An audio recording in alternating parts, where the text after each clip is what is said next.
Hello and welcome to 100 Yards of Football Sports Talk. I'm your host, Coach Kevin Bull Jones. And everybody's been asking me what's happening with the Falcons. What do you think's going to happen? That's the whole talk around town. Well, guess what, sports fan?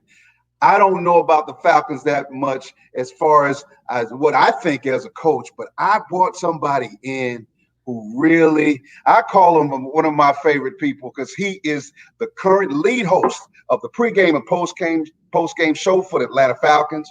He does work at college football work for 92.9 The Game, the largest station in the Southeast, and he's a great guy to listen to. So I brought him in to help me out a little bit tonight and tell me what's going on with those Falcons. So if you like the show, come on in and share and join. And my host for tonight, his name is Chris Goforth, but I call him G-Man. Chris, how you doing? I'm good, man. What's up with you, Coach? I tell you what, I'm getting ready for spring practice real soon. We've been in the weight room, and it's been fascinating. Of course, many knew that I had the bout with the COVID, and the good Lord let me stick around for a little while. He's not ready for me to coach up there in heaven, tell them angels what play to run on the blitz. So, so I'm here. Hey, I'm glad you're feeling better. Glad you're feeling better. Thank you so much. Thank you so much. And so before spring practice starts for me, the biggest thing going on in Atlanta and everybody's talking about is what's going on with the Atlanta Falcons. And I just wanted to bring you on, and I just wanted you to just share with us what you think is going on. You know, on my end, from the high school coaching standpoint of it, I got some thoughts on where things could possibly go, but, you know, we're talking about the professional NFL and how it works. So the biggest thing I want to know, and here's what I'm just going to lay it on the line. I, for one reason, for many reasons, think that the Falcons should really go for taking care of the future instead of the present. But I'm gonna let you expound on what you think could possibly happen next week.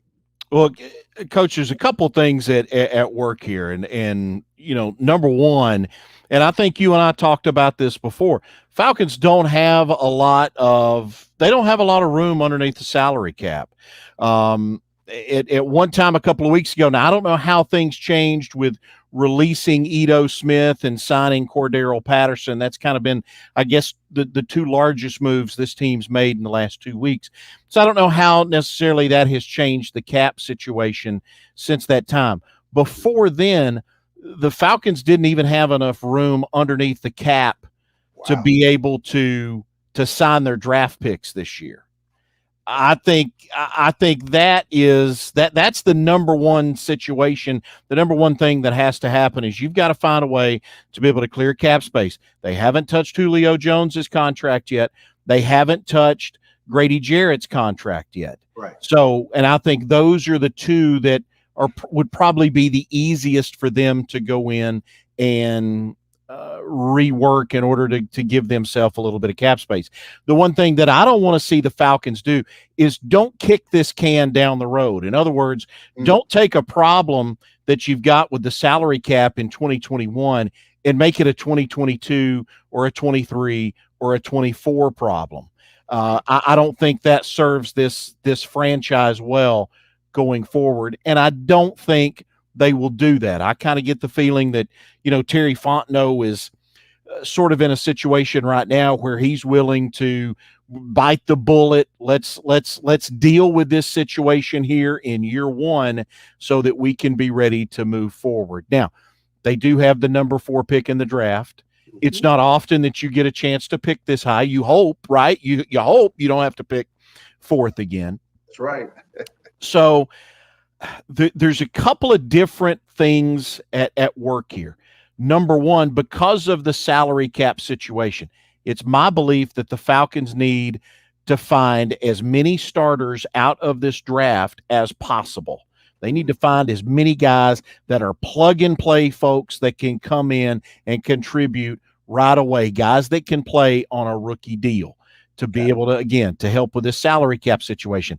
You know, Cordero Patterson, like it or not, that may be the biggest splash this team makes in free agency the rest of the way. They just don't have the money to be able to do anything. So there's that. With that being said, I think the smartest thing that the Falcons can do would be to orchestrate a trade and move back, get more draft capital, not so much for the 2021 draft, but how about if you can add another draft pick in 2022 or another number one pick in 2023 to try to help set this franchise up for down the road? They got a lot of draft picks. Yes. The areas of need that this team has, edge rusher. How many years have we been talking about that? I've been at 92.9 now 7 years. Boy. My first show I ever did, Kevin, on that station was it was Final Four weekend of 2014, and the whole talk that night was a Saturday night, and the talk was dominated by the direction the Falcons were going to go and whether or not they would take Jadeveon Clowney. He was the hot guy that everybody wanted the Falcons to take. They ended up taking Jake Matthews. I think now you look at the way Matthews has played, you look at the way Jadeveon Clowney's played, the Falcons probably made the better move at that point in time. They still need to figure out something on the edge defensively. This isn't a great draft for that. There's not a Chase Young in this draft right now. I do like those guys at Miami, Rousseau. I like Azeez Ojulari out of Georgia. He may be the best out of this group.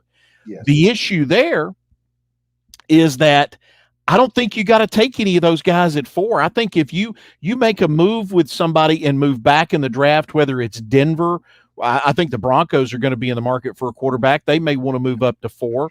Is it the Patriots, whoever?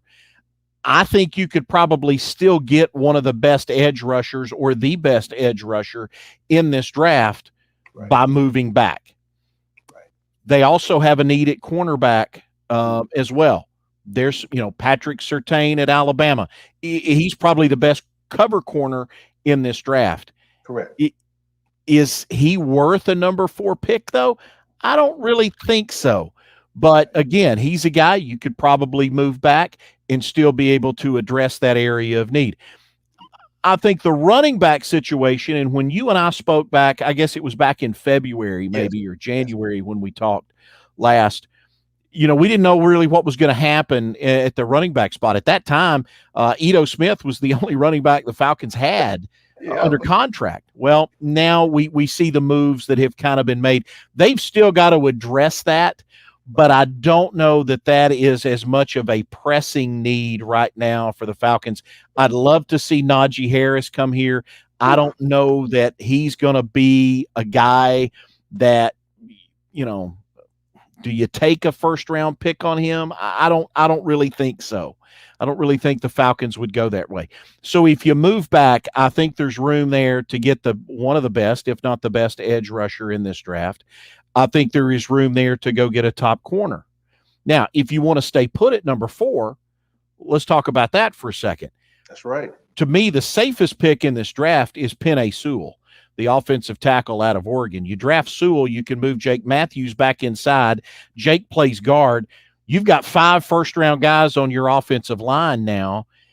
I think you're able to solidify that offensive line going forward, and you probably get another couple of years out of Jake Matthews' career as well by moving him to the inside if you can do that. I think Penei Sewell, there's Sewell and Trevor Lawrence. To me, that's 1 and 2 when you talk about just overall player rankings, not a mock draft of who's going to go where. But when you start talking about who the best players are in this draft, that's number 1 and number 2 for me when you talk about safe draft picks. Because I think Sewell is a guy, he's plug and play. You draft him in April, he's starting game 1 of that exhibition against in August against whoever they end up playing. So that's the way I see it. That's an option. Well, second thing, if you stay at 4, would be to draft a quarterback, and I think that's kind of what you were looking at. I heard, and I'd never heard this before. I don't know if this is something that's been talked about on 92.9 or other places in Atlanta or not. But I heard Peter King say today that this would not be the owner's pick. In other words, it wouldn't be Arthur Blank making this pick. that wasn't something that I ever thought was really in question. I don't know if that's something the national media has kind of gotten a hold of somewhere, and they think that somehow Arthur Blank. I don't know that Blank's ever really meddled too much in the operations, like a Jerry Jones kind of guy, or maybe the way Dan Snyder has in Washington. So I don't necessarily see that. Again, this is a team that has a lot of issues elsewhere. I don't think quarterback is a need right now. I think you've got some boom or bust guys at quarterback, and Justin Fields being one of those. I think there is a huge upside with Justin Fields, but I still think you're looking at a guy that, you tell me, Coach, does he read the whole field at Ohio State? Because it looks to me like he's a guy that's reading one side of the field, and that's the side of the field that he's throwing to, and you can't do that in the National Football League. Well, it's funny you mentioned that, Chris, because, when you watch all of the quarterbacks that have come out of Ohio State University, and I'm not knocking them, but from a coaching standpoint, there are some similarities to some things that they do well, and there's some similarities to their things that they don't do well. And now here's the deal with the OSU offense. It is not built to look at scan the whole field. So you're absolutely correct. They do not scan the whole field. It is a high-low situation, and they play what's called two-man game. Okay, which means when you have two receivers on one side, it can be a situation where it's the back as the second receiver, or it is the number one receiver, or it's a tight end that's the second receiver, because you got a wide out there, and it's a two-man game, and it's a lot of play action. And then you're correct, Justin was allowed to run if things were not where they were supposed to be, because that was a gift that he had. So I agree with you in that he did not scan the whole field. And if you notice, a lot of his deep balls, it was programmed that's where he's going with the ball. So yeah, you're actually correct. But I still want a quarterback, because of this is something that I heard and from Mr. Fontenot, and I read into it my way from a coaching standpoint. All right. He made the statement. The question was asked, what are you going to do with the first round draft pick? And he said that he never, and you even mentioned it as well, he never wants to be in that situation again, to be in the top 5, because that means unless you did some outstanding, trading and, hitting a team that wasn't very good and they ended up there and you got their pick, he never wants to be in that place again. So that pick has to be the pick for the future of, in some ways, now and the future. But really, it is the pick to lead the Falcons from here on out, whichever way they're going. Now, that doesn't mean throw Matt Ryan away. I think he's done a great job. I do believe he's still got some years. But it sounded to me like what Mr. Fontenot was saying was, we have to get that dude who's going to be, after whoever's gone, he's got to be the guy to lead the team. And that, to me, I thought, Chris, meant quarterback. Now, that was a couple of months ago, and, all the rumors about, Coach Smith wanting maybe somebody different, because his background really tells what he's all about.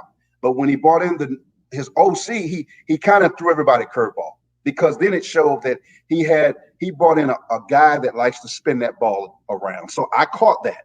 Okay. So, and the coaching part of me, I'm breaking down what kind of person are you bringing in to run this? Yes, Coach Smith is a tight end guy, an O-line guy, a power guy, a grind it. Of course, everybody think it's going to be the tight end from Florida. Everybody think it's Pitts, and he might like him.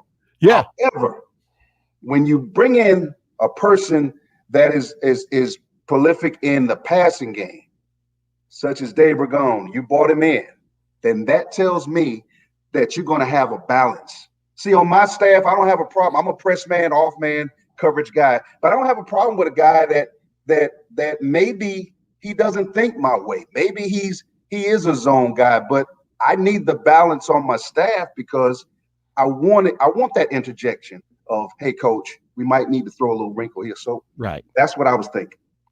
Right.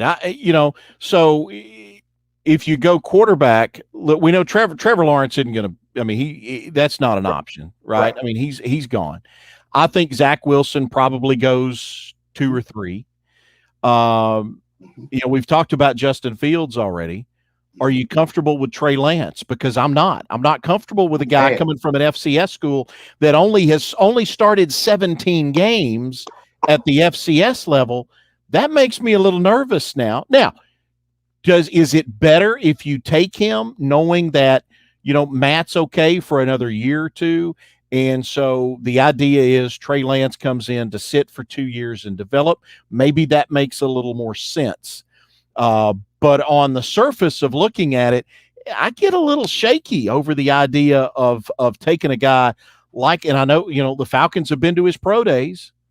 I certainly think he's somebody they're considering. If he's somebody you bring in, once again, he's a guy that you have to go and allow him to sit for a year or two and kind of marinate and learn from, and hopefully, and I think he would be. I don't see Matt Ryan being that, the Brett Favre type guy that doesn't want anything to do with the young guy that's coming in to take his job one day. Right. I think he would be the guy that would be, come on, Rook, let's go watch film. And let's try to learn something. So at least I hope that would be the situation. So maybe that one would make sense. Once you get past those 4 guys, and I know Mac Jones, it seems like he's been the hot riser, in this over the last couple of weeks. He's the guy that's kind of been shooting up the draft boards. I like Mac Jones, but how much of what we saw from Mac Jones at Alabama was because of who he had around him? Because he probably had the best receiving core that college football's ever seen that he was throwing to. And Coach, this, you talk to your quarterbacks at the high school level, that window they've got to throw the ball to is pretty good size.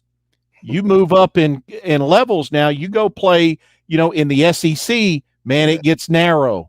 Right. And then you get to the NFL, you've got, what is it, about like a 1 foot by 1 foot box where you've got to put that ball on every play. Yeah. So yeah. I don't know how much we can really take from Mac Jones. I don't think Mac Jones is a top 5 draft pick. Now, he's going to go in the first round. And if Denver or somebody like that can't move up, he may be the guy they go after. Mm-hmm. But I don't see him being a top 5 pick. So, for the Falcons, I think if you go quarterback, and again, I think you move back. I think you trade down, you stockpile some picks, you address some needs. But if you're going to go quarterback, it's probably going to be something like a Fields and a Trey Lance will probably be the guys that will be there. Well, I think it's funny you mentioned you and I think alike on the Trey Lance. I had a chance to watch him work out personally. And when he walked onto the field, he got there a little later than everybody else. And I didn't know who he was. I thought he was a linebacker or a tight end. And I made the joke to another coach next to me. I didn't know the linebackers are coming up here. What are they going to do? Drop to the hook to curl spot during the route running when the quarterbacks are throwing? And I was told, no, that's Trey Lance. I was like, that's Trey Lance? And he's physically imposing.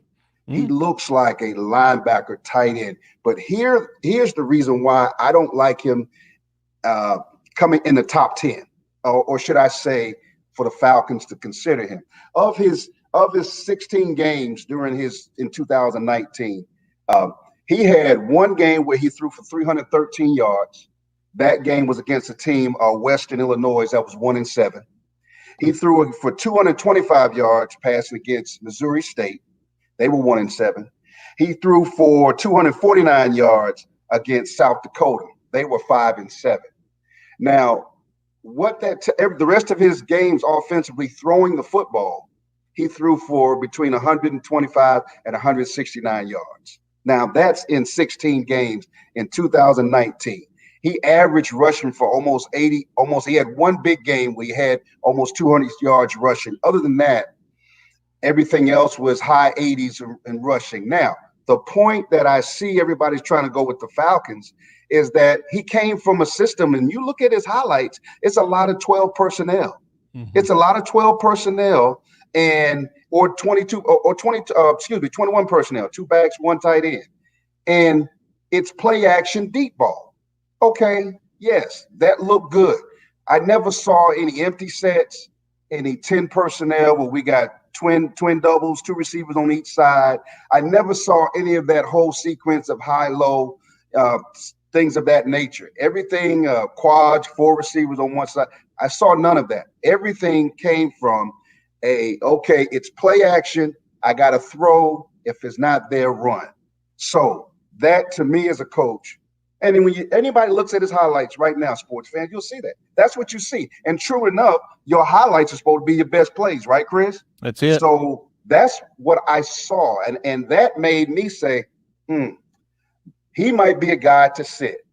But in the situation with Justin Fields, if he was to go to the Falcons, first of all, I agree with you in that, Mac Jones is probably, going to be very high because of what some people prognosticate. But here's the thing that happens with the Falcons and their offense.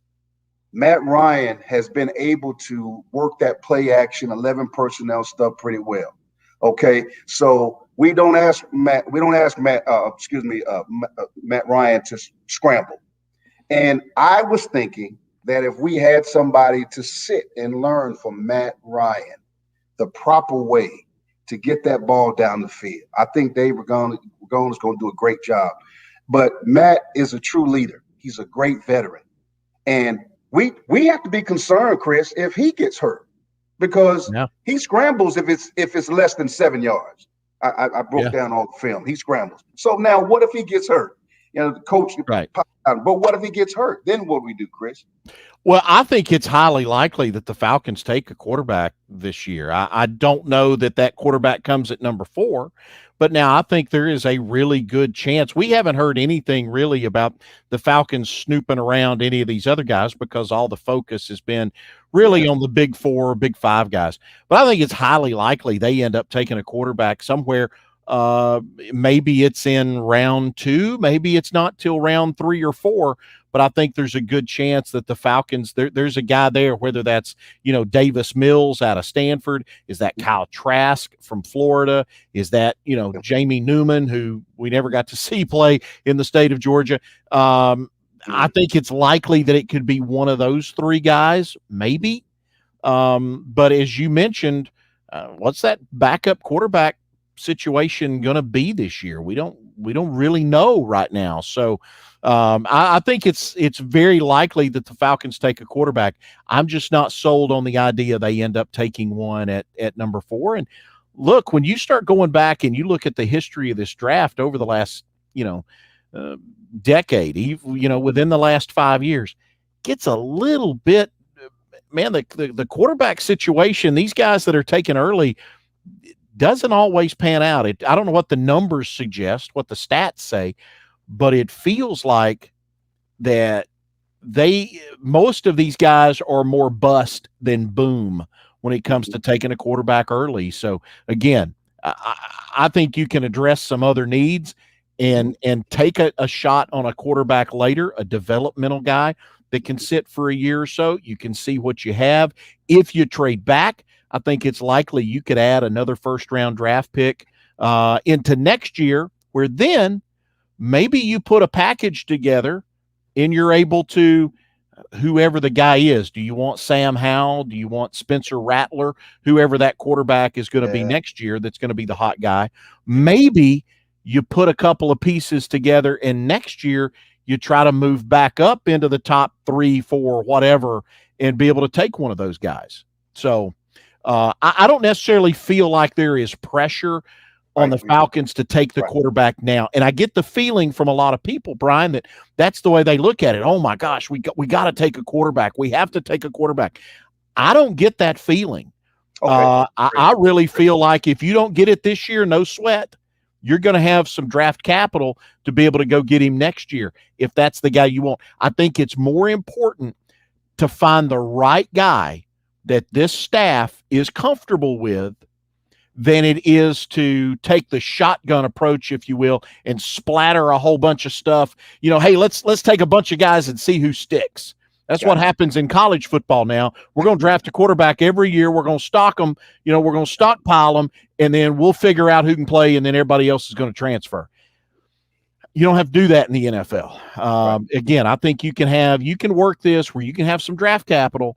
And if you want your quarterback, if you think you're going to need one next year or in 2 years when Matt's ready to retire, then I think you've got the ability to be able to go move up and go find somebody. I would rather see them get the right guy than just any guy. Gotcha. That leads me, Chris. We're gonna end it on talking about the top 10. Your guys, you think of the top 10, possibly barring any trades that happen. And I want to get mine real quick because I'm just going to run through mine because we've already touched on a lot of these people. But I think that barring any trade, and of course, there could be some trades. I do believe the Patriots are going to pop in there somewhere. But of course, we both agree that probably Lawrence and Zach Wilson are going to be the number two, for the 1 and 2 people. 49ers, if they go with Mac Jones, of course, that's probably could happen because of the system that they run, which is convenient for what Shanahan likes to do. I do know that, the coaches at Alabama that were there last year talked about how great between the ears and the ability to get rid of the ball and make quick decisions. Coach Saban talked about that. But if he doesn't go and Justin goes to, if San Francisco picks Justin Fields, that I think that we might have a possibility at 4 of exactly what you talked about, being we could possibly trade down, or we could possibly, everybody talks about Kyle Pitts. I don't know if the Falcons really believe in him that much to make him 4, but I like Patrick Surtain. I just believe he's the best cover corner, and I think you agree as well. Yep. Number 5, I think Jamar Chase is going to the Bengals. The Bengals got Riley Reif or Reef. I'm sorry if I mess his name up. They got him in acquisition free agent at left tackle. So they got an offensive line. Now, does that take Sewell further down? Yes. I think Miami at number 6. If Pitts is there, I think they will take him. If he's not there, I think that Devontae Smith will go there, or Jalen Waddle. Number 7, I think Sewell will go there as a left tackle or a right tackle. 8, Detroit Lions. I think it's going to be whichever one that didn't go earlier to either be Waddle or it will be Devontae Smith.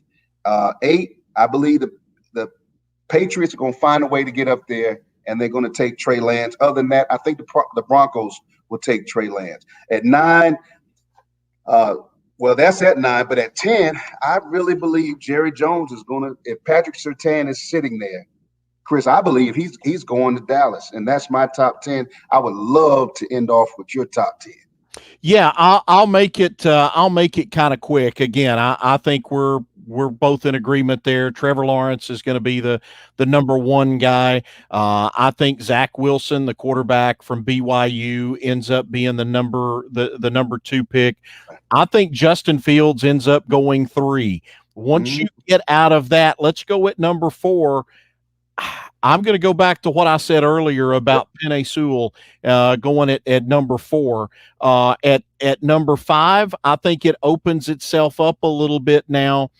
You talk about giving Joe Burrow another weapon. How about Kyle Pitts going to Cincinnati and having that kind of a mismatch in that offense? Then once you get out of the top 5, I think the second 5. And it's interesting, Coach, because, and you know this, everybody has a different philosophy, right? Mm-hmm. Do you draft by need or do you draft by best player available? And I think at some point in time, the best player available may slip down to somebody, and it may end up superseding what would be a need. You may go, you know what, we're going to wait. We'll get the need in the second round. This is too good. We got to take this guy. I think Surtain falls in that second group somewhere around number 6 or 7. I'm with you. I think we see, we'll see Trey Lance in there. We're going to see, I think Mac Jones is going to slide his way into being a top 10 pick. I'm also interested to see who's the first edge guy that comes off the board and when does it happen? Could Azeez Ojulari end up being that guy that goes in the top 10? Could it be Micah Parsons or somebody like that? I mean, I think there's an opportunity for that to be able to happen with those guys. Jamar Chase is going to be a top 10 pick. So that's kind of the way I see the top 10 sort of shaking out with those guys is, again, I think the top 3 are fairly locked in at this point. It's just a matter of what the Falcons do it for. The Falcons are probably the most interesting team, I think, in the first round right now, because I think there is legitimate you've got everybody in the league kind of looking around going, well, what are they going to do? Because I don't think everybody's going to tell you what they think, but I don't know that anybody really knows. Right. And again, what if Terry Fontenot goes, hasn't the philosophy of the Saints you felt like over the last, 6, 7, 8, 10 years been to get the best available player? Yes, they have. Yes. And if he's coming out of that Saints organization, what about if that's his idea coming into this draft? Then I think it may change everything. And maybe the Falcons end up with Kyle Pitts. Wow. That is amazing if he ends up here. One common denominator for me, Chris, is from the coaching standpoint, for me, watching the different type Coach P's on the defensive side of the ball, I think he's going to accelerate the progress of whoever is on that defensive side of the ball. For me, it's accountability. And I think with his odd front 3-4 scheme, I think that the accountability and the fluidness of the defense, he's going to be able to take some guys that probably are not first and second round grade people, and he's going to have them playing some awesome football, because for me, it's all about the accountability. And I think that what he's going to bring to the Falcons is the accountability of alignment and assignment and, do your job. And he's a veteran dog in this game. Us old dogs, we don't change. We don't change who we are. We just do what we do. And if you fit into our scheme, great. If not, in my case, you're on the sidelines, but with the Falcons, you're not on the team. And I hope that the Falcons embrace, listen, the accountability, whatever we lost in last year's steam with the whole program. I want those guys, and I'm sure sports fans want to see it. Well, the accountability, and I think we're on the right track with him on the defense side of the ball, because I'm a defensive guy, and Rigoni I think that balance they're going to have. I really couldn't tell you what they're going to do, because Coach Smith is a pound and ground guy, okay, but he brought in a guy who likes to spin it. So, final words from you on how this thing is going to look this fall. I'd love to hear from you.